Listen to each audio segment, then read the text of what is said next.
Começando mais um quadro, o Rich responde as perguntas que vocês me mandaram no meu Instagram, desta vez no dia 21 de julho, então vamos a elas.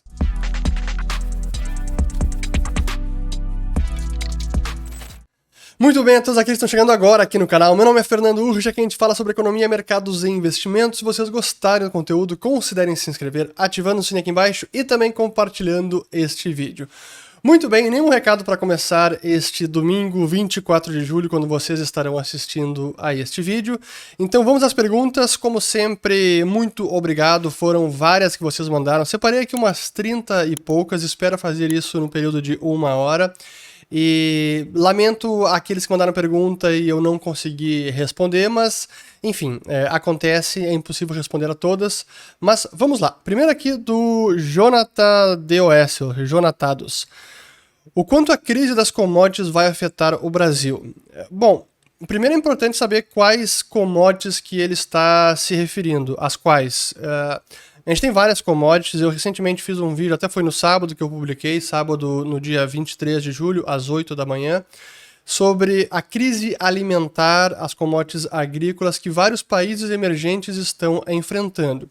Sobre essa crise, digamos, o problema dessas commodities como é soja, é trigo, é milho, enfim, as agrícolas que são essenciais para muitos países, o Brasil eu diria que está relativamente bem posicionado para não ter maiores problemas, primeiro porque nós somos uma força no agro, então o nosso agronegócio é muito forte, temos grandes áreas férteis onde o cultivo, o plantio, as safras costumam ser muito boas, claro que depende do ano, pode ser um ano que o clima não contribuiu, teve pouca chuva, enfim, mas via de regra o Brasil está bem posicionado. Mas a gente pode sofrer por duas vias. A primeira é a dos combustíveis. Então, os combustíveis acabam encarecendo os alimentos no mundo inteiro. No Brasil não seria diferente. A gente está tendo um problema de combustíveis e isso é global e a gente sente isso no bolso, com gasolina, diesel e tudo mais caro. E também pela via dos fertilizantes, onde nós precisamos importar muitos fertilizantes, especialmente da Rússia, e a gente teve aí, logo que estourou a guerra, teve uma negociação com o presidente Bolsonaro que conseguiu manter a via comercial de fertilizantes aberta com a Rússia, e é fundamental porque, como qualquer país que tem um agro forte, precisa de fertilizantes para manter uma alta produtividade da terra.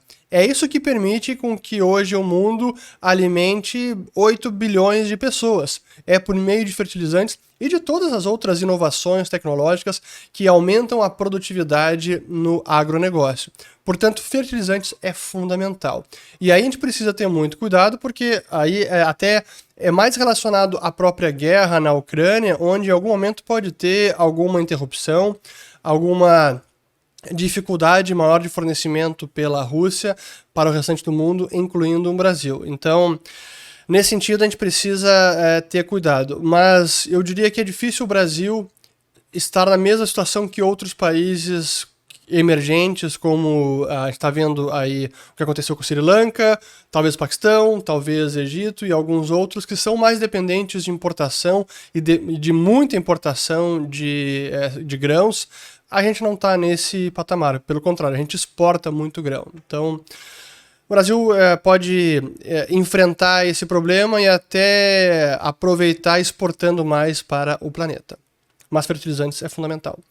Aqui do Nelson DF, por que o PIB per capita chinês ainda é menor do que o americano? Que seria a produção, produto interno bruto por cabeça, por cidadão. Por que é menor? Porque os Estados Unidos têm um acúmulo de capital muito maior do que os chineses. Então, a produtividade de um trabalhador americano, graças a esse acúmulo de capital, é muito maior que o chinês. Então, o americano consegue produzir muito mais riqueza do que um chinês. Essa é a grande diferença e que tem a ver com o tempo, tem a ver com as leis, com o ambiente institucional, com livre mercado, com segurança jurídica, com liberdade de empreender, com menos Estado, com menos imposto, com menos planejamento central, ou menos dirigismo econômico, que é o que a gente não tem na China, porém é um ambiente muito melhor ou menos inóspito para empreender e produzir riqueza do que era na década de 60, ainda com Mao Tse-tung, e ainda na década de 70. A China realmente começou a se abrir para o mundo a partir do fim dos anos 70 e início dos anos 80. E aí conseguiu acumular mais capital e por isso cresceu rapidamente o seu PIB per capita também. Muito bem, aqui o do Ed Pena. O Brasil hoje é mais interessante para o investidor internacional do que a China? Estamos aproveitando isso? Eu diria que o Brasil ele apresenta para o investidor estrangeiro desafios distintos daqueles apresentados pela China hoje.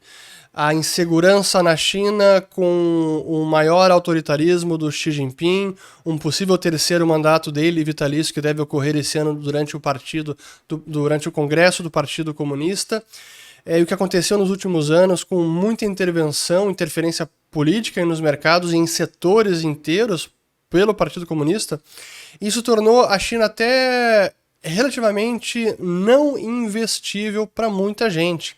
O Brasil não está nesse patamar, mas claro que a gente tem as nossas complicações de muito imposto, Estado inchado, a produtividade que não cresce, então, claro que nós temos oportunidades, mas a gente muitas vezes, eu digo, a gente como nação, sociedade, governo, não consegue tirar as amarras para permitir que a economia realmente cresça com todo o seu potencial.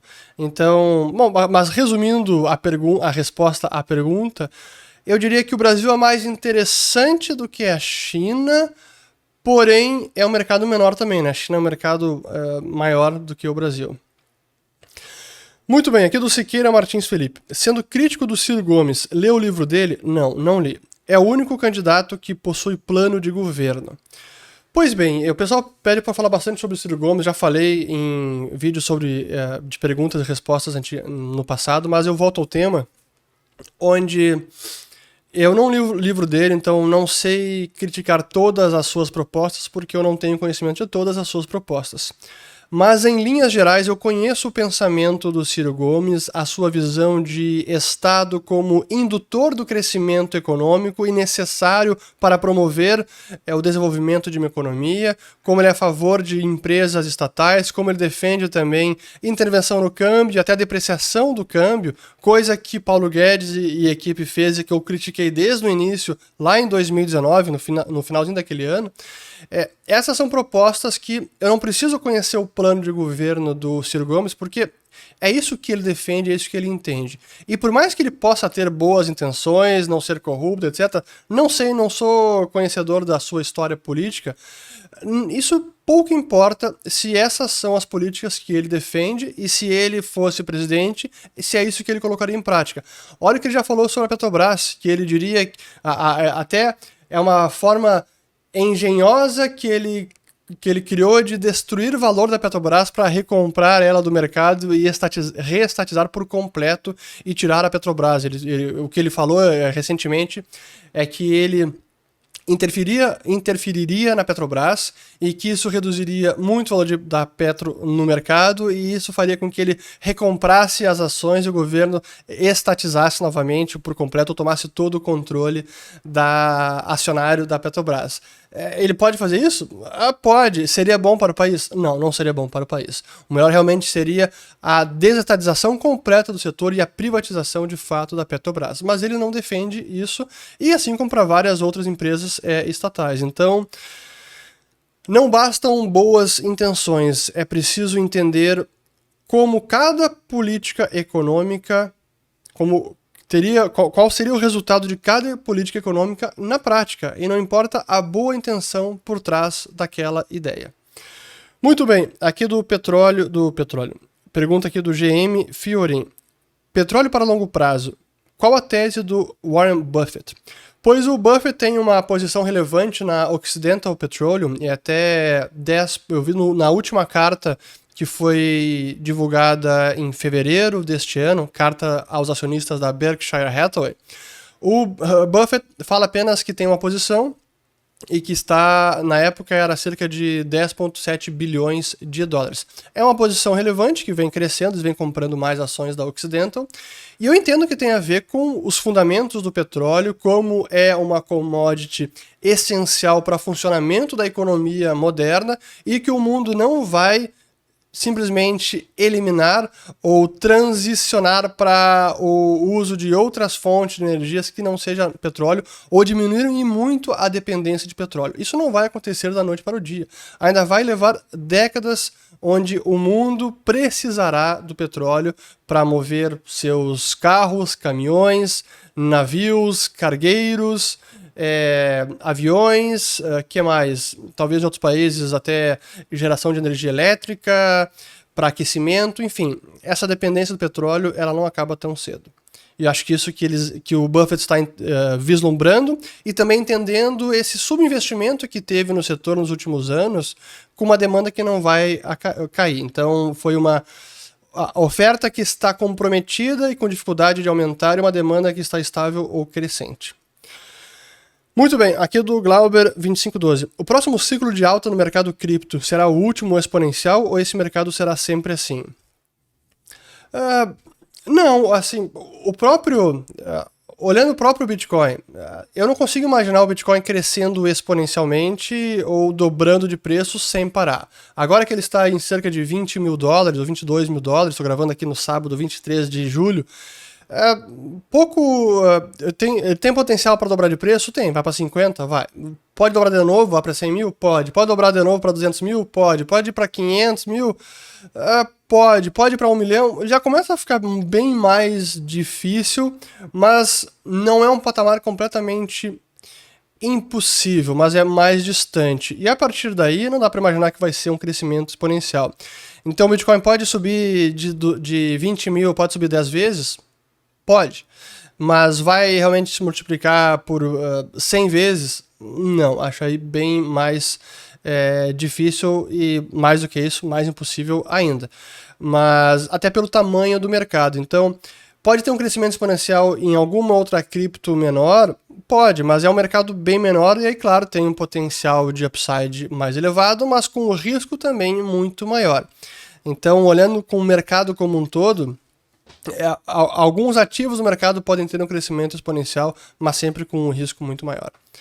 Aqui do Jean 16, até só para complementar a pergunta, eu entendo que à medida que o Bitcoin vai se consolidando como um ativo num portfólio, vai se estabelecendo, vai ganhando mais confiança e vai se provando mais no tempo, ele tende a ser um ativo sem muita volatilidade, sem esse grande atrativo, você vai dar grande tacada com o Bitcoin e vai ficar milionário rapidamente. Não acho que isso tende a acontecer. Pode ser em 1, 2 anos, pode ter um alto crescimento, mas não vai seguir crescendo sem parar como foi de 2011, 12 até agora. Então o potencial de upside agora é muito menor do que foi lá em 2012 e 13.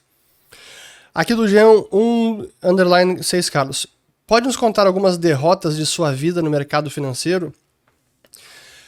A principal delas, eu diria que foi no início do mercado financeiro, lá em 2005, operando contrato futuro de bolsa, Bovespa e dólar sem conhecimento. E até eu delegava essa operação no mercado futuro e acabei perdendo muito dinheiro. Perdi praticamente todas as minhas economias à época, que eram poucas. Eu estava ainda no início da minha vida profissional, mas não tinha família, nem nenhum dependente. Mas foi uma grande burrada. Então essa foi, sem dúvida, uma grande derrota e uma grande lição. Outra derrota no mercado, eu não sei se é derrota, mas digamos calls errados ou um entendimento equivocado dos fundamentos do ativo, o próprio ouro. Eu já falei sobre isso em algum vídeo passado e tem um artigo meu intitulado Qual é o piso do teto do ouro, para onde o ouro pode subir, algo assim, no Mises Brasil, Instituto Mises Brasil. É um artigo de 2011, se eu não me engano. E eu, durante muito tempo, cometi um erro que acho que muitos gold bugs, aqueles que defendem o ouro, e normalmente são os economistas da escola austríaca, mas não apenas eles, é um erro que é comumente cometido, que é o de subestimar a importância das taxas de juros reais. Eu fiz vídeo sobre isso, vou colocar o link aqui em cima com esse vídeo, onde lá eu falo como a dinâmica de a taxa de juro real ser muito importante para entender o comportamento do ouro, que é um ativo que não tem carrego, não tem rendimento. Portanto, o custo de oportunidade representado pela taxa de juro real, e o melhor proxy é a taxa do Tesouro Americano de 10 anos que paga a variação da inflação, o TIPS. Essa é uma boa forma de entender para que lado vai o ouro. Então não é algo mecânico tão simples quanto dizer o Banco Central vai imprimir dinheiro para comprar ativo no mercado, isso vai fazer o preço do ouro subir.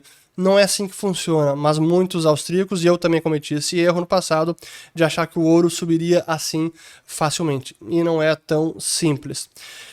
Outro erro é o próprio call da Tesla. Primeiro, a análise e a expectativa de que a Tesla pudesse surfar tanto essa onda de alta do mercado e conseguir se valorizar tanto a ponto de hoje uma empresa que quase não tem risco de quebrar, porque ela tem um caixa muito parrudo, conseguiu levantar capital, fazendo bombar o preço das ações. Realmente o Elon Musk conseguiu fazer um feito com a Tesla. Se vai durar, não sei, aí são outros 500. Mas, enfim, já perdi dinheiro apostando contra a Tesla, comprando puts. Foi uma perda limitada, mas sem dúvida que foi uma derrota.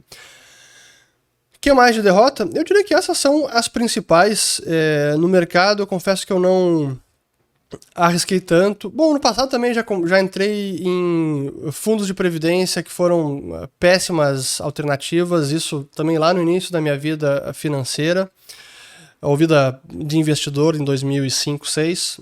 Eu diria que essas são algumas das principais. Aqui, ainda do Jean Carlos também, baseado em ciclo de mercado, o Brasil baixando juros, a bolsa sobe mesmo com juros nos Estados Unidos subindo?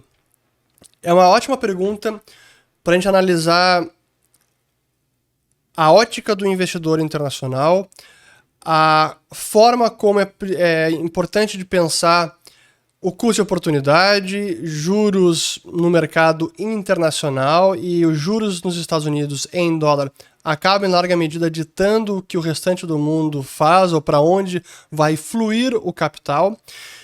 Assumindo essa premissa, o Brasil 2023 já está Selic em 14%, vamos dizer que ela vai chegar a isso. 14% Selic, será que a Selic vai começar a cair em 2023? Eu entendo que há a possibilidade de começar a cair, porque a inflação tende também a ceder. Então digamos que a Selic comece a cair em 2023 e os Estados Unidos ainda não caiu ou até pode ainda subir. Será que isso vai ser suficiente, a nossa queda de juros vai ser suficiente para fazer a bolsa subir rapidamente? Não é tão simples assim. Sem dúvida que vai fazer o investidor repensar a alocação, mas eu entendo que precisaria ser uma queda maior para fazer a bolsa subir realmente de forma relevante. Isso é um ponto. Segundo, o investidor global ele também vai fazer conta. E quando ele vê o juro nos Estados Unidos, imaginando que vai chegar a taxa básica lá em 13,5% ou quase 4%, ele também vai fazer a sua análise de risco e retorno, comparando ativos mais seguros, menos seguros, jurisdições mais arriscadas, exóticas, emergentes como o Brasil, e ele vai fazer esse cálculo para onde ele aloca o capital. E se ele olhar para os Estados Unidos e ver que tem ótimas empresas pagando juros, e aí falando de mercado de crédito mesmo, renda fixa, pagando juros na ordem de 4,5%, 5% até mais, vale a pena correr o risco de um mercado brasileiro com todas as nossas idiosincrasias e riscos inerentes à nossa economia emergente, política, instabilidade, etc. Vale a pena correr risco de moeda brasileira, sendo que tem juros de 5% nos Estados Unidos, em dólar? Então, essa conta sempre será feita. Mas o terceiro ponto tem a ver também com o momento de entrar no mercado, porque olhando num horizonte mais a médio prazo, até recentemente estava discutindo isso com o João Luiz Braga, da Encore, e ele fez um tweet sobre isso. Vou tentar lembrar e colocar o tweet na descrição do vídeo, ou nos comentários. onde o Braga, um gestor aí renomado, com um grande histórico de experiência e sucesso no Brasil, ele falando como é justamente no ambiente de juros reais elevados, que é o que nós temos agora, juros reais aí estão em 6,5%, olhando o NTNB, por exemplo, no Brasil, um juro de longo prazo. É nesse momento de juro real elevado que é mais adequado, é o melhor momento de entrar na bolsa. É quando o juro real está elevado. E não o contrário quando está bem baixo, porque aí a relação risco-retorno é muito menos favorável. O upside é menor do que seria no momento de agora, onde os juros estão em 6,5%, pode chegar a 7%, pode. Então, esse seria o momento de entrada. Então, caso o juro chegue lá a 14% no ano que vem, e o juro real ainda esteja bem elevado, esse é o momento de montar posições em bolsas, porque a relação risco-retorno está mais favorável para ganhar com renda variável. Então, concordo plenamente com o Braga nesta visão. Espero ter respondido. Aqui do Wilson Rochard. Com países queimando fontes mais poluidoras, essa pauta ESG perderá força na Europa? Pois então, deixa eu até colocar aqui a capa da revista The Economist, porque realmente a narrativa em torno do ESG está mudando bastante e eu diria que hoje o ESG já está com má fama. Mas eu quero colocar aqui a capa da The Economist porque a edição de hoje, 23 de julho, é justamente sobre ESG. Eu só quero mostrar a capa, eu não consegui ler a matéria porque eu não estou mais assinando a matéria. Deixa eu colocar aqui, Leaders, ó. Aqui temos, ó. Essa é a matéria de capa, onde diz o seguinte: ESG deveria ser resumido a uma única medida, emissões. E aqui falando que essas 3 letras não vão salvar o planeta. ESG, aqui a tesoura cortando o E do ESG. Por que eu lembro disso? Porque realmente existe uma série de problemas com o ESG, como ele mensura empresas, como qualifica, como pontua, o que vem sendo defendido, os problemas de greenwashing, que é o pessoal que diz que é ESG e na verdade não é tão ESG, enfim. Realmente tem muitas questões que merecem ser debatidas extensamente e criticamente. E agora a gente está vendo a narrativa mudar e o ESG sendo colocado aí no banco dos réus, até porque muito do que a gente viu de transição energética, de direcionar investimentos para longe de petróleo e gás, achando que essa fonte de geração de energia, a demanda por petróleo iria desaparecer, quando não é verdade. Tudo isso, grande parte do que nós estamos hoje vivenciando no mundo de choque de petróleo, energética, etc., também tem o componente do ESG, que demonizou o petróleo e combustíveis fósseis quando o mundo precisa dos combustíveis fósseis. Nós precisamos de combustíveis fósseis para alimentar a humanidade, para fazer a economia mundial rodar. Então hoje, quando a gente vê, aí que é a parte irônica, aí por conta da guerra também, e por conta do subinvestimento em combustíveis fósseis, e por conta de uma transição energética mal pensada, e diria que geopoliticamente menos pensada ainda, fez com que países na Europa, como a Alemanha, fossem obrigados a religar as fontes muito mais poluidoras, como as térmicas, que são movidas a carvão. Essa seria a pior de todas, e claro, então veja como a ironia do destino, nessa busca desenfreada, frenética por fazer a transição energética, é solar, é eólica, aí gás natural, porque é importante, e dependência da Rússia, agora o mundo está voltando a religar as usinas movidas a carvão, as termoelétricas, e é bem possível que em 2022 e 2023 o mundo acabe emitindo mais carbono do que foi em 2019 por conta disso. Então, eu diria que o tiro do ESG nesse sentido, saiu pela culatra, infelizmente. Justamente o que a gente queria era reduzir a emissão e agora a gente vai ter que aumentar a emissão para manter as economias girando e poder alimentar todo mundo e aquecer todo mundo. Muito bem, aqui seguindo, na do Fateus 96. Na Argentina, a população não enxerga que a saída está nos governos liberais? Não é tão simples, porque eu diria que não, porque a maior parte da população, digamos, a opinião pública, não tem um bom domínio de economia, das causas da inflação. Realmente ainda há muita desinformação. E o que acontece hoje na Argentina, especialmente depois do governo Macri, que entrou com uma promessa de ser mais liberal, de conseguir fazer as reformas necessárias e não fez quase nada, fracassou. É quase como, tá vendo aí o que aconteceu? O governo Macri, mais liberal ou mais de direita, tentou, não deu certo, até piorou a situação. Agora estamos no governo com Cristina Kirchner e Alberto Fernandes. A situação está ainda mais grave e uma crise mais profunda. Que, por sinal, eu pretendo fazer um vídeo sobre isso, como a Argentina está aprofundando na sua crise econômica. Mas então, as pessoas não têm essa noção via de regra. É incrível como ainda o peronismo e a visão de Estado forte, intervencionista, ainda acaba tendo muitos adeptos na Argentina.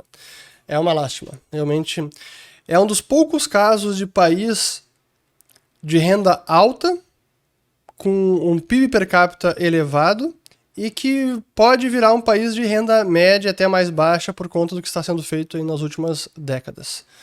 Impressionante. Aqui do Davi Alex P. Curso de Geografia, faço uma especialização em Economia ou termino e começo Economia? Bom, depende do momento que você está no curso, está próximo já passou da metade, próximo de se formar, talvez valha a pena terminar o curso e não reiniciar algo. E eu diria que Economia, eu já falei sobre isso, eu sou muito crítico com o currículo da maior parte das faculdades de economia no Brasil e até, às vezes, até mesmo lá fora. Então, eu diria para fazer uma especialização em economia ou finanças e não precisar fazer economia. Aqui do Roniel Pereira. Por que o mercado financeiro em geral reagiu positivamente na elevação da taxa de juros do Banco Central Europeu?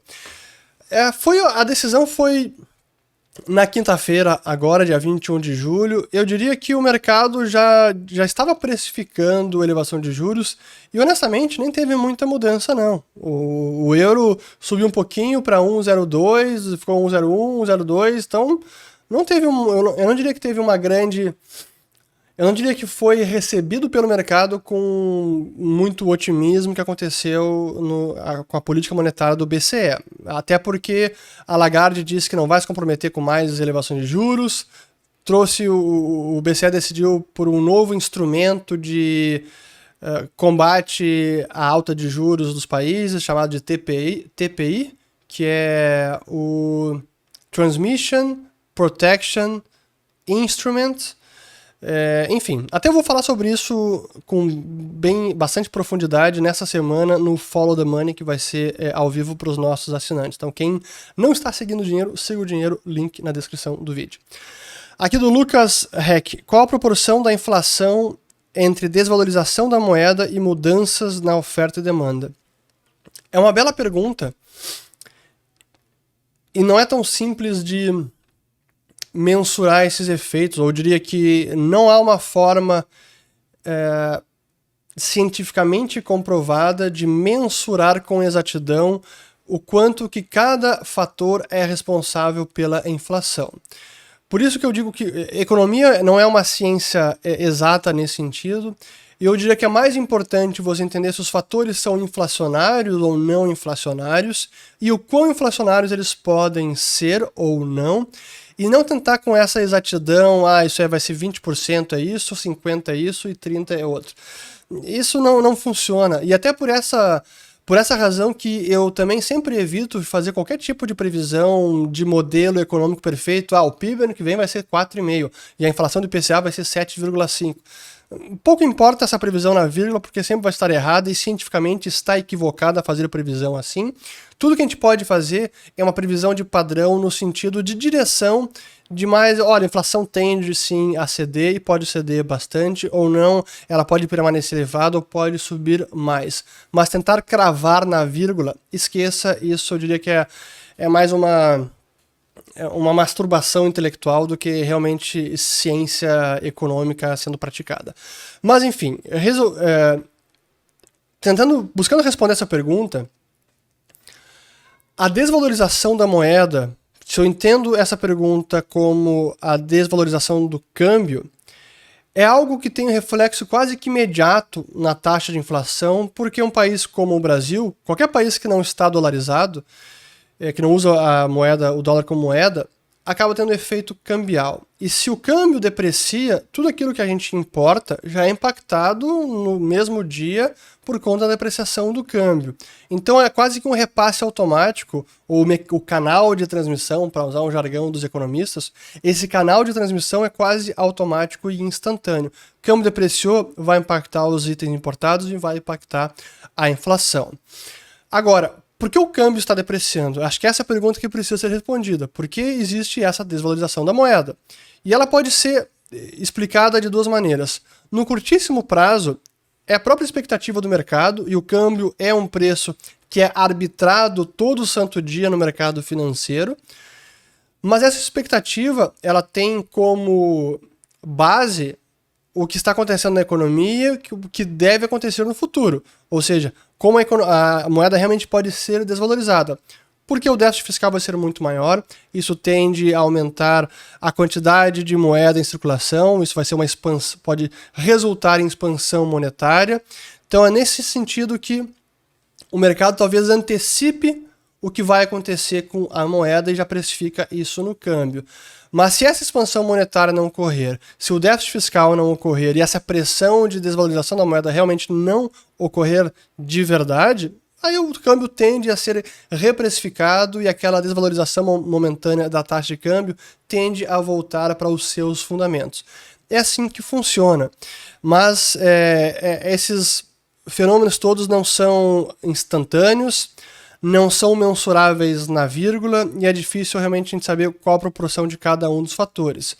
Mas assim que ocorreu nos Estados Unidos, com aquele choque monetário, aquela impressão de dólares, e o M2 que cresceu a taxa de quase 30% ao ano em 2021, esse foi um dos grandes fatores, para mim esse é um dos principais, e claro que é os choques de oferta na cadeia produtiva, cadeia de suprimentos, gargalos por conta de restrições, e depois a guerra, tudo isso foi um somatório de fatores que levou a inflação aos patamares que hoje a gente está vendo. Mas tudo contribui para a inflação. Eu sei que eu não respondi como você gostaria, mas para mim essa é a forma correta de entender os fenômenos. Aqui do Vitor Prado, deixa eu só ver quanto tempo temos aqui. Já 32 minutos. É uma boa hora para investir em fundos imobiliários? Eu diria que sim, e depende do fundo imobiliário. Alguns fundos estarão com um bom desconto em relação ao valor dos ativos subjacentes, e eu mais uma vez recomendo que vocês assistam e acompanhem Marcelo Fay, F de Fernando, A-Y-H, e ele tem um canal no YouTube, tem também Instagram, e ele é especialista em fundos imobiliários, pode trazer muitas informações valiosas para vocês. Aqui do Alex HR Campos. Como está o mercado imobiliário americano e europeu? Parabéns pelo trabalho. Obrigado, Alex.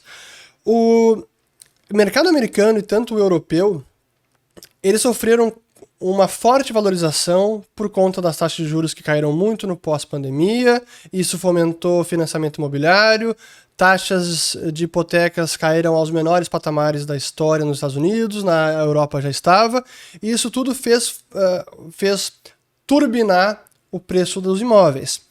Agora estamos vendo um momento inverso, e pelos relatos de notícias e dados que eu tenho visto no mercado americano, temos já notado uma desaceleração no ritmo de alta, em algumas cidades preços estagnados, e em outras localidades até queda de preços e dificuldade de venda de imóveis. Então, eu diria que o mercado imobiliário vai começar a sentir agora essa alta de juros. Aqui do Mário ETRC. Assim que o Fed sinalizar que não aumentará mais os juros, acaba o bear market? Não é tão simples assim. E cada bear market ele é único. Tem as suas particularidades, as suas circunstâncias do momento. O que a gente pode, usando o histórico, ou a história recente, os últimos ciclos de elevação de juros, 2018, 2004 até 2008, 94, 5 até 99, 2000, esse ciclo de elevações de alta de juros não foram o fim do ciclo, não foi, na verdade, o gatilho para o fim do bear market, foi o contrário. Em muitos desses casos, foi o fim do ciclo de elevação de juros que fez o mercado realmente cair. E quando o mercado começou a cair bastante, o Fed começou a reduzir juros, então afrouxar as condições financeiras, e foi só depois que o juro chegou lá embaixo que o mercado voltou a subir. Então, não necessariamente a gente vai ver a mesma coisa. Pode ser que o mercado ainda siga aí agora de lado por alguns meses e não faça fundo enquanto o Fed realmente não voltar até a cair juros. Quando seria? Talvez 2024? Não sei. Mas não é tão simples essa conexão. Parou de subir juros, gatilho para o fim do bear market. Não é assim. Até porque, honestamente, hoje tem muita incerteza com relação a esse ciclo de aperto monetário. Quando que o Fed realmente vai acabar? Ele vai parar em 13,5, como o mercado parece estar precificando agora, e o mercado deu uma guinada otimista num curtíssimo prazo com relação à política do Fed, achando que o Fed não vai mais subir tantos juros. Será que ele vai parar? Não sei, é cedo para dizer. Então o mercado está muito incerto e o próprio Fed sabe que está incerto. Então fazer apostas definitivas com relação ao fim do aperto monetário do Fed, acho que é cedo para fazer isso. Aqui do Léo RN. Com um eventual risco de desabastecimento de diesel, você é favorável à importação russa? Boa pergunta.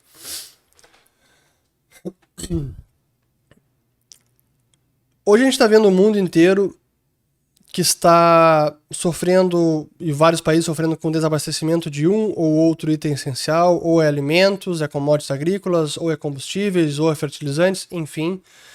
E o mundo, ele é interdependente. E a gente, Brasil, não comprar diesel da Rússia porque a Rússia invadiu a Ucrânia, eu diria que é uma decisão que deve ser tomada por cada pessoa ou cada empresa e não necessariamente pelo governo. O governo deveria tomar o lugar das pessoas e decidir por elas, vocês podem comprar da Rússia ou não. Eu deixaria essa decisão a cada um. Se você acha que é moralmente inadmissível comprar alguma coisa da Rússia hoje porque o exército russo está invadindo a Ucrânia e isso constitui uma agressão a um país pacífico, inocente, etc., ótimo, mas é uma decisão que você deveria tomar em privado na sua empresa e não delegar ao país, ao governo. Agora, e aí é a provocação que eu faço, se é moralmente condenável comprar petróleo, diesel, fertilizantes da Rússia, não seria moralmente condenável comprar qualquer coisa também da China?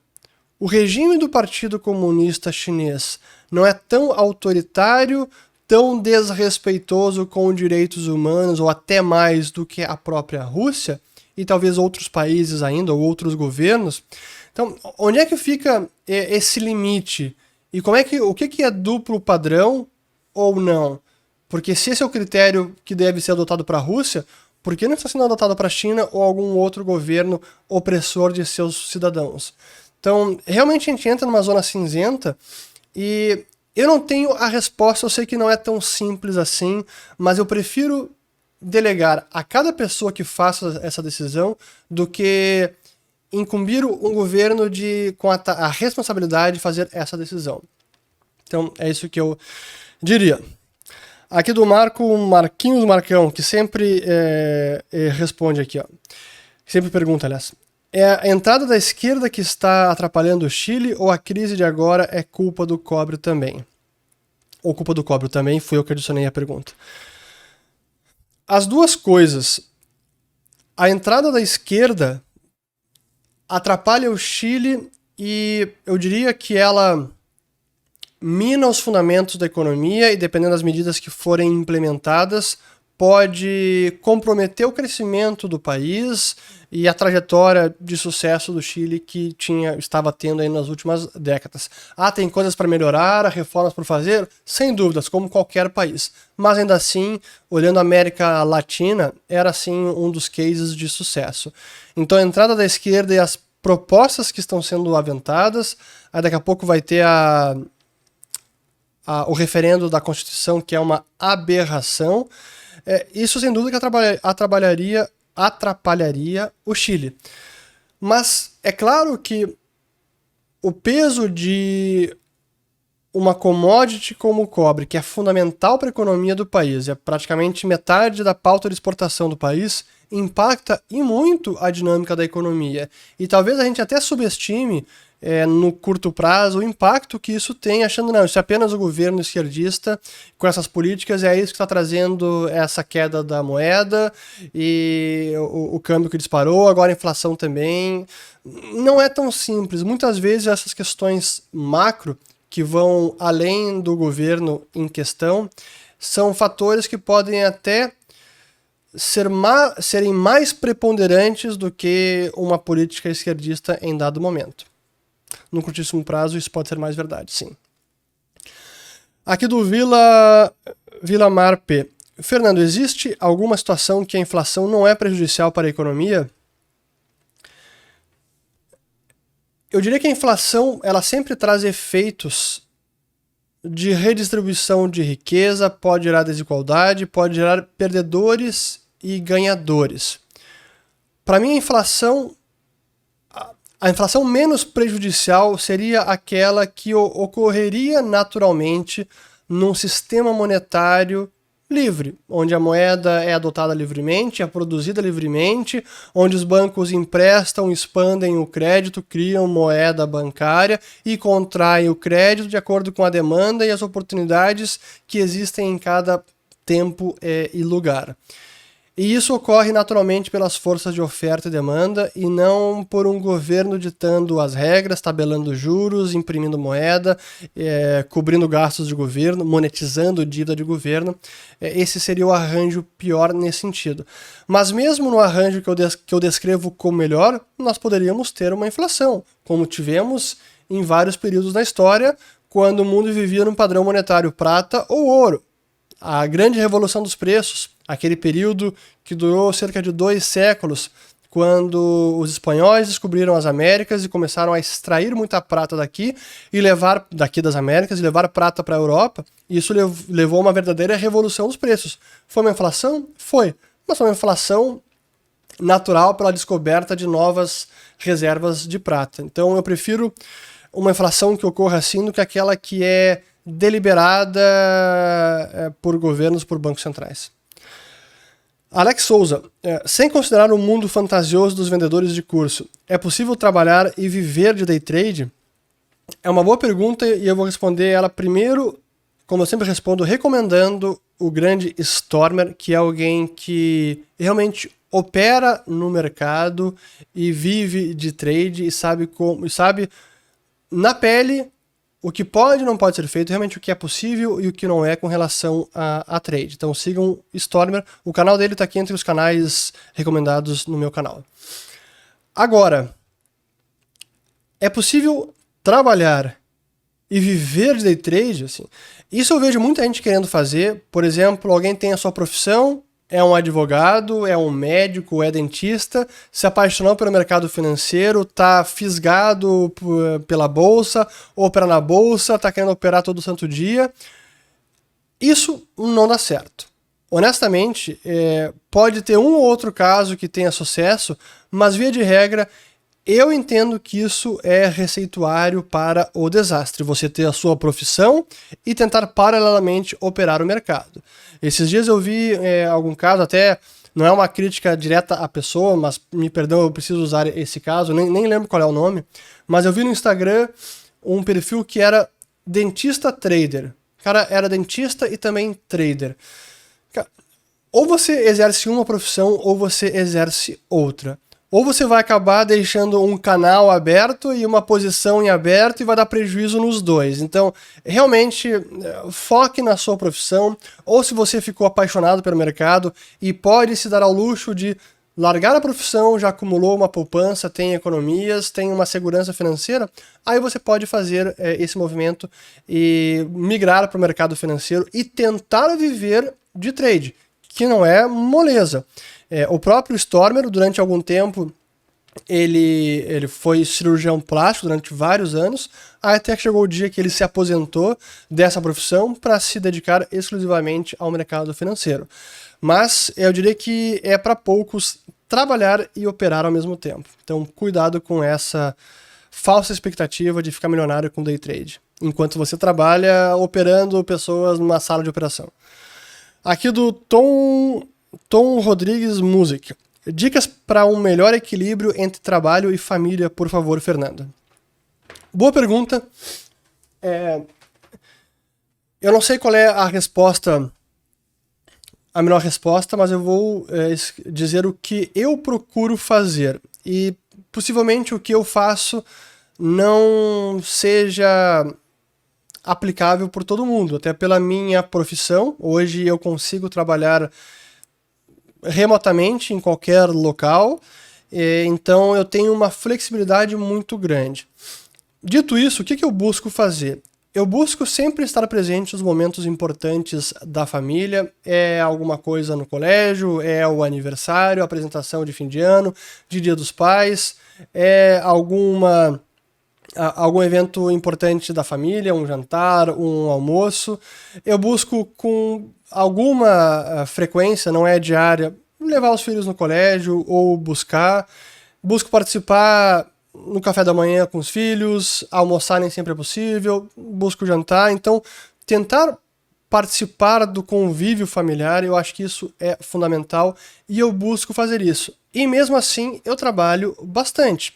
Então, eu tento mesclar a flexibilidade que eu tenho para estar presente nesses momentos, mas ao mesmo tempo eu utilizo a flexibilidade para trabalhar em horas que normalmente as pessoas não trabalham. Por exemplo, neste exato instante, eu estou gravando esse vídeo, comecei a gravar às 5h30 da tarde, já se passaram 46 minutos, são 6h15 da tarde de sábado, eu estou gravando esse vídeo, depois eu tenho que subir ele no YouTube, vou colocar a minuta de todos os assuntos respondidos. Então hoje, sábado, eu trabalhei e vou trabalhar cerca de 3 horas mais ou menos para poder produzir esse vídeo. Então eu tenho essa flexibilidade, mas talvez na sexta-feira que vem eu vá sair do trabalho, eu vou parar de trabalhar depois do almoço e vou viajar para a família e vou encontrar com eles na serra. Então, eu busco ter essa flexibilidade, mas ainda assim trabalho bastante, trabalho muitas vezes até tarde. O home office me ajudou a conseguir conciliar essas coisas, trabalho, dedicação e família. Então, acho que isso que no meu caso, é o que eu busco fazer. De novo, não é aplicável para todo mundo. Depende da profissão que você tenha. Se você trabalha como engenheiro de petróleo, tem que ficar 2, 3 semanas numa plataforma em alto mar, você não consegue estar com a família, mas tente ao máximo participar dos momentos familiares importantes. Quando você voltar para a família, tente realmente estar com a família e participar dos momentos, e não apenas ficar sentado na mesa com o telefone, trocando mensagem, e que às vezes eu mesmo cometo esse pecado e tento me policiar. Por exemplo, quando eu sento na mesa para tomar café ou para já almoçar, jantar com a família, eu deixo o telefone e tento deixar o telefone longe, distante, para não me incomodar. Muitas vezes não consigo, mas eu tento me policiar, a esposa me chama atenção com razão, porque quando a gente está junto, é preciso estar ali presente. Porque acho que a pior coisa que tem é você estar com a família, desfrutando de um momento, e na verdade você está distante no telefone, pensando no Twitter, na mensagem, no WhatsApp, etc. Então, esteja realmente presente em espírito e mente, não apenas fisicamente. Acho que isso é a dica que eu posso dar para equilibrar o trabalho e a família. Acho que é isso. Aqui vamos lá do VME Barros. Poderia comentar sobre o protesto de produtores na Europa e a pressão ambientalista no setor? Pois eu tenho visto isso é algo que eu preciso... de novo, eu tenho tantos... Já falei de novo 30 vezes hoje. São tantos assuntos que eu gosto de abordar, que eu gostaria de abordar e me falta tempo, e esse é um deles. E a pauta ambientalista alarmista que tem como um dos grandes vilões os fertilizantes, sendo que no cômputo geral de tudo que impacta emissões de carbonos, fertilizantes não é o principal. Além disso, fertilizantes são absolutamente essenciais para que o mundo possa alimentar os 8 bilhões de pessoas que existem no planeta. Se nós pararmos de usar fertilizantes, as terras não serão tão férteis e nós seremos incapazes de alimentar as pessoas. Parte do que aconteceu no Sri Lanka tem a ver com o banimento de fertilizantes no país, que levou àquela revolta popular, fome e crise alimentar no país. Não é o único fator, mas é um dos grandes fatores. O que está acontecendo agora, o que aconteceu na Holanda, que daí teve protestos dos produtores também, parte tem a ver com isso. Obstruir ou, de alguma forma, restringir o uso de fertilizantes no agronegócio, que é um absurdo. Isso é equivalente a você obrigar as pessoas a não mais usarem tratores, vamos usar arado movido a boi. Claro, você não vai mais usar combustível, ótimo, então não vai mais emitir carbono, excelente. Mas você vai dizimar a produtividade da terra. E dizimando a produtividade da terra, você não vai conseguir alimentar a população mundial. É simplesmente isso. E é por isso que eu sou tão crítico dessas políticas ambientalistas dos alarmistas, porque é quase que um voto de pobreza ou de retornar à idade da pedra com um romantismo totalmente irreal, quando eles não se dão conta que são essas tecnologias que nos permitem sermos produtivos a ponto de alimentarmos 8 bilhões de pessoas. Se nós abrirmos mão da tecnologia e desses bens de capital, que é o que nos permite esses ganhos de produtividade, nós simplesmente voltaremos a um nível de subsistência incapaz de alimentar o mundo inteiro. Então, realmente, o que está acontecendo na Europa esses protestos é resultado disso. São políticas que são contrárias à humanidade. Essa é a grande verdade. Temos que diminuir a emissão de carbono? Sim, temos. Mas como a gente faz isso, que é a minha grande crítica do que a gente está vendo aí da agenda ambientalista alarmista, muitos do ESG, Fórum Econômico Mundial e tudo isso. Enfim, alguma hora tem que fazer um desabafo ainda mais apaixonado sobre o tema, porque é importante. Seguindo aqui do Emarculante, vê tempo 51 minutos e tenho ainda barbaridade, tenho várias perguntas. Eu vou falar bar aqui, e aí quando eu falo bar eu entrego o meu sotaque e as minhas raízes gaúchas. A única coisa que eu não consigo neutralizar no sotaque é o bar. Aqui voltando. Subida de juros combate a inflação? Não necessariamente, as coisas não são mecânicas também. Subida de juros é a política ou a ferramenta adotada pelos bancos centrais para encarecer o crédito, para desestimular a demanda, com isso vão tomar menos crédito, vão consumir menos, investir menos, vão poupar mais, isso em tese tende a levar à redução da inflação, ou à perda de poder de compra da moeda. Mas essa não é a única ferramenta e muitas vezes o nível de juros pode ser justamente o sintoma do contrário. Vejam quanto está a taxa de juros na Argentina. É mais de 40% a 50%, porque a inflação lá está muito elevada. Então a relação não é tão simples, aumentou juros, significa que vai cair a inflação. Não é tão fácil a leitura, mas em tese, em países minimamente disciplinados monetariamente, essa é a mecânica da ferramenta de juros. Eleva juros para desestimular a demanda. Aqui do Lucas FR Santos. Como você gerencia todos os assuntos que aborda no canal? Aplicativo, Excel, papel, é muita coisa diferente. Eu tenho alguns documentos no Google Docs, onde eu vou anotando os assuntos. Os assuntos eu vou anotando referências, sites, artigos, insights dentro de cada assunto. E alguns assuntos se tornam vídeos, outros vão ficando para trás, perdem relevância, ou eu perco o interesse e acabo não fazendo. Mas normalmente é pelo Google Docs, onde eu me organizo, e também é pelo calendário do telefone. Aqui do Lucas Santiago. Comprar casa própria ou alugar? Honestamente, essa não deve ser uma decisão unicamente financeira e varia de pessoa para pessoa. Então, o que eu diria é, não faça apenas a conta na ponta do lápis financeiramente o que vale mais a pena, porque há considerações que vão além do financeiro, como segurança local, desejo familiar, tranquilidade, objetivo de vida, enfim. Então, não é apenas a conta financeira que deve pesar nessa decisão entre alugar e casa própria. Aqui do Lucas Fontes, o que e como seria exatamente taxa de câmbio flutuante não aderiva? Seria o Banco Central tendo uma comunicação mais pró-estabilidade de câmbio, seria o Banco Central sendo mais ativo nas intervenções cambiais para evitar fortes flutuações e depreciações da taxa de câmbio. Basicamente seria isso. Isso é intervenção na política monetária? Sim, é intervenção. Como o tabelamento de juros também é intervenção, tudo é intervenção. Enquanto nós tivermos um Banco Central, tudo que for política monetária significa intervenção. A discussão é apenas entre quais ferramentas utilizar e em que grau. Aqui do Marco Marini, não deixa de ser um tipo de investimento... Aí eu pergunto, você tem uma segunda nacionalidade? Pois é uma ótima pergunta. E uma segunda nacionalidade não necessariamente é um investimento, mas é uma opcionalidade. Claro que pode ser um investimento, porque para conseguir uma segunda nacionalidade você talvez tenha que investir dinheiro. Na Europa, eu sei que na Espanha, em Portugal e Lituânia, ou Letônia, existe a possibilidade de comprar um imóvel e ganhar uma residência. Então aí é um investimento. Mas eu diria que sim, para quem conseguir, ter uma segunda nacionalidade é fundamental. Eu não tenho, porque isso significa opcionalidade.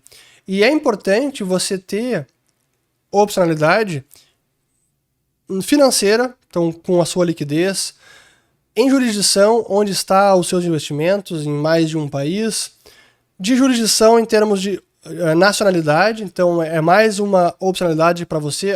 Deu tudo errado no Brasil, foi pro brejo a nossa economia, esquerda assumiu e aqui virou a Argentina e a próxima parada é a Venezuela. Para quem tem uma outra nacionalidade, consegue emigrar e sair do seu país. Então, eu acho que é um ótimo investimento. Aqui, fundo de fundos. Se hoje tivesse no mundo a mesma quantidade de dinheiro que em 1950, qual seria o preço de um iPhone? Seria bem mais baixo. Uma forma de entender isso é, até como acontecia no passado, países que tinham uma alta inflação e hiperinflação, que periodicamente eliminavam os 3 zeros da moeda. O Brasil fez isso. Isso nada mais é do que reduzir drasticamente da noite para o dia a oferta monetária. Mas como é de uma forma simples e direta, simplesmente, em vez de termos agora 1 bilhão ou 1 trilhão de unidades monetárias, a gente vai ter 1 bilhão de unidades monetárias. Cortamos 3 zeros. Isso impacta todos os preços automaticamente. Aquilo que custava 1.000 agora passa a custar 1. Então, se tivéssemos este corte de 3 zeros na moeda americana hoje, o iPhone custaria muito menos. A gente pode fazer esse exercício mental que teria esse impacto. Mas fazendo esse corte de zeros, se fosse uma redução paulatina da oferta monetária, não essa automática mecânica da noite para o dia, aí os impactos são diferentes, porque assim como a inflação, a expansão monetária, ela tem efeitos nos preços relativos com intensidades e em tempos distintos. É assim que a moeda vai se filtrando pela economia, impactando os preços de todos os bens e serviços. Uma deflação também teria impactos diferentes, em graus variados, em momentos distintos em cada um dos bens e serviços de uma economia. Espero que eu tenha explicado. Eu já vou acabar porque temos aqui 58 minutos, então vamos lá, mais algumas perguntas. Fernando, sendo realista, não é hora do Brasil deixar de lado as relações com a Europa, Estados Unidos e foco na Ásia? Não. Opcionalidade. Vamos manter as nossas relações abertas com todos os países. O Brasil hoje a China já é o principal parceiro comercial do Brasil, então o nosso foco já está lá. Mas não, vamos manter relações diplomáticas, comerciais com todos os países. Pelo menos essa é a minha visão. Aqui do Fernando Xavier. A Austrália uma pergunta aqui. No último vídeo você comparou Canadá e Austrália. Poderia explicar melhor? Moro na Austrália e acho que estamos muito à frente do autoritarismo canadense. Eu não sei dizer, aí realmente é muito de relatos de pessoas como você, de amigos que eu tenho que moram na Austrália, que moram no Canadá. Eu não sei dizer qual país ficou mais autoritário depois da pandemia. O que eu digo, e até eu lamento, é como a gente viu países historicamente livres e com, em tese, uma defesa da liberdade individual bem maior do que em outros países, ou mais presente, mais tangível, se tornarem quase que ditaduras à la China da noite para o dia, e as pessoas, isso é o pior, a população em muitas partes do mundo, até apoiar essas decisões. Realmente a pandemia foi um divisor de águas em termos de como as pessoas podem ser facilmente manipuladas e defender algumas arbitrariedades e autoritarismos que 24 horas antes jamais teriam defendido. Mas enfim, isso também é tese e assunto para outro vídeo. Aqui mais 6 perguntas bem rápidas. Você continua acompanhando o mercado durante as férias ou para tudo durante o lazer? Não, eu acabo acompanhando, até porque eu digo, eu sou apaixonado pelo que eu faço, adoro mercado financeiro, economia, então acabo acompanhando, mas com menos frequência, tento deixar o celular mais desconectado, não fico ali o tempo inteiro, não fiquei tão frequente no Twitter, por exemplo, mas acabo acompanhando até para saber quais são notícias importantes, mas como acabei de falar, no equilíbrio entre trabalho e família, se eu estou em férias, eu também quero ali estar presente com a família. Então, a gente vai visitar uma gruta, não sei onde, vai fazer mergulho, flutuar num rio cristalino para ver os peixes. Não vou ficar ali com o telefone enquanto eu estou fazendo algo que é para desfrutar com a família e aproveitar o momento de lazer. Então, é importante também desconectar um pouquinho. E faz bem até para a cabeça e para o trabalho. Assim, ter um distanciamento. Aqui é aquela questão do sabático, né? Por isso que é importante, às vezes, fazer um sabático também. Aqui do Beyond Rafa. Qual é a jogada do Elon Musk com o anúncio da Tesla ter vendido mais de 75% dos BTCs que eles venderam?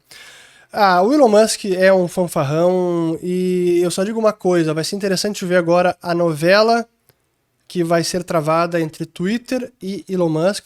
Twitter está processando o Musk para que ele honre o contrato privado que ele assinou por livre e espontânea vontade de comprar o Twitter. Vai ser interessante essa batalha judicial agora. O julgamento vai ser em outubro, então acompanhem as cenas dos próximos capítulos. Talvez eu faça um vídeo sobre isso. Aqui do Guilherme Megodoy. Você acha saudável ter uma parcela dos investimentos fora a reserva de emergência na moeda local? Depende da sua moeda local. Se a sua moeda local for a Argentina, não tenha praticamente nada em peso argentino. Se a sua moeda local for o Venezuela, também não. Se for Turquia, também não. Se for o Zimbábue, também não. Então depende da sua moeda local. Aqui do Juston. O Fed estaria forçando um sincronismo dos bancos centrais? Sim, o Fed, por ser o banco central do planeta, porque o dólar é a moeda do planeta, tudo que o Fed faz acaba sendo uma pressão. É quase que uma força gravitacional. É o sol das moedas ao redor do qual todas as outras moedas gravitam. Então, essa é a força do Fed. Mais uma do Guilherme aqui. Quais medidas necessárias para reverter uma economia com hiperinflação? Estancar as fontes de expansão monetária. Então, onde estão as torneiras que estão jorrando dinheiro na economia, é fechar essas torneiras. Falar assim é simples, mas na prática aí muitas vezes é política, é aprovar algo pelo Congresso, não é tão simples na prática. Está vendo aí a Argentina. E última pergunta. Ainda acha o caminho tradicional de faculdade essencial para o jovem em início de carreira? Não acho. E há muito tempo que eu não acho isso. E eu digo o que eu estou fazendo com os meus filhos e que é o que eu defendo como o mais adequado. Primeiro, uma educação excelente, que é no ensino fundamental, porque eu quero preparar os meus filhos para que eles saibam aprender. Aprender a aprender, então criar nele que eles desenvolvam as ferramentas ou a capacidade de aprender qualquer coisa. E assim detenham as ferramentas básicas para isso. Língua, então é português, é quase que naquela linha o currículo clássico, o Trivium e o Quadrivium, que é gramática, retórica, lógica, dominando esses conhecimentos fundamentais, você vai conseguir aprender qualquer coisa no futuro. Dominar o inglês, que é uma língua estrangeira e é a língua franca do planeta, qualquer coisa que você queira aprender hoje estará disponível em inglês com muito mais probabilidade do que em português. Então é fundamental saber inglês. Então o que eu gostaria é que os meus filhos tivessem um excelente ensino fundamental e desenvolvessem a capacidade de aprender para conseguir assim aprender qualquer coisa, e depois do colégio eu não sei. O que eu gostaria é que eles empreendessem, trabalhassem naquilo que eles gostam, onde eles têm aptidão, têm talento, têm afinidade, e assim pudessem se realizar profissionalmente nas suas profissões, e sejam elas quais forem, vai depender deles escolher. E algumas profissões não precisam de faculdade, outras precisam. Quer ser médico? Precisa passar por uma faculdade. Dentista? Precisa passar por uma faculdade. Mas muitas não precisam. Então, para mim, o caminho tradicional de faculdade, que talvez no passado era quase que uma condição para um sucesso profissional, eu diria que hoje cada vez menos. Até porque o conhecimento está muito mais disperso e muito mais acessível graças a isso que hoje nós temos, que é a internet. Então, todo o conhecimento está aí, basta querer buscar, basta ter a capacidade de aprender e a curiosidade para ir atrás do conhecimento. Com isso, encerro mais um Ulrich Perguntas e Respostas. O Ulrich responde com 1 hora e 5 minutos. Espero que todas as louças tenham sido devidamente lavadas. Um bom domingo para todos e até o próximo vídeo do canal. Valeu, tchau! Muito bem, 6h35 da tarde, agora ainda tenho que subir o vídeo, ainda vou fazer a minutagem, mas talvez eu faça mais tarde, talvez eu jante com a família, faça as crianças dormirem, depois eu faça o resto para vocês assistirem o vídeo no conforto de suas casas, ou de onde estiverem. Valeu, tchau!